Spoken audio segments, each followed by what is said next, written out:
As-tu déjà remarqué que, quand tu manges, ce qu'il y a à l'intérieur de toi n'est pas complètement toi? Il y a une partie qui appartient au monde extérieur. En effet, la nourriture que tu viens d'avaler, et qui passe donc à travers ton tube digestif, ce n'est pas toi. Elle vient du monde extérieur.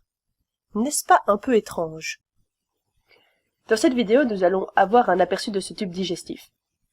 Donc je parle de chacune des parties et leurs principales fonctions. Et puis dans d'autres vidéos, je vais aller beaucoup plus en profondeur par rapport à chacune des parties. Ce qu'elles font, comment elles le font.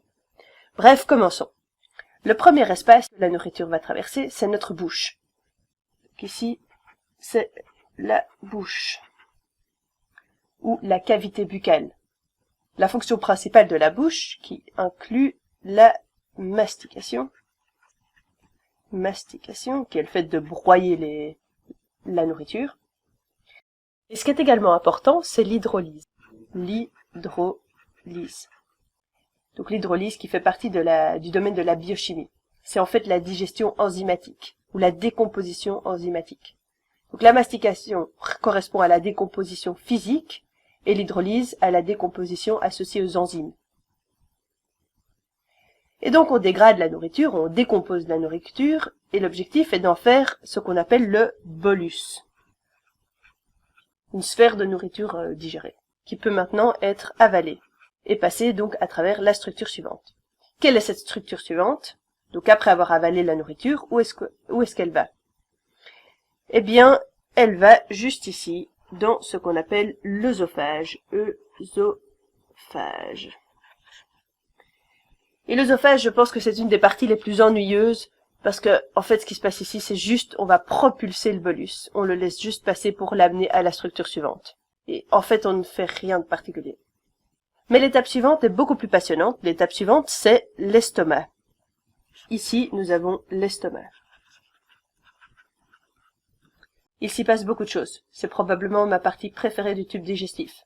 L'estomac est responsable de nombreuses choses comme le malaxage. C'est très semblable à la mastication, sauf que ça comporte plus de contractions, des contractions dans toutes sortes de dimensions, qui s'attaquent donc à la nourriture et la décomposent. Et on a aussi l'hydrolyse.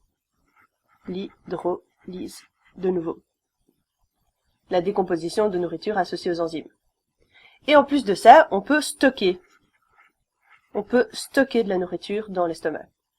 Si c'est pas encore le moment de la passer à l'étape suivante. Donc le but de l'estomac, c'est de créer ce qu'on appelle le chyme.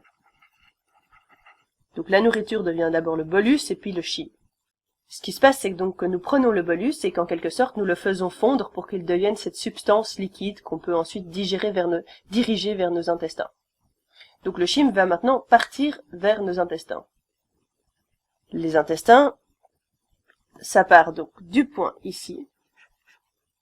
On a d'abord le duodénum, le début de cet intestin, et puis ce premier intestin il se termine ici.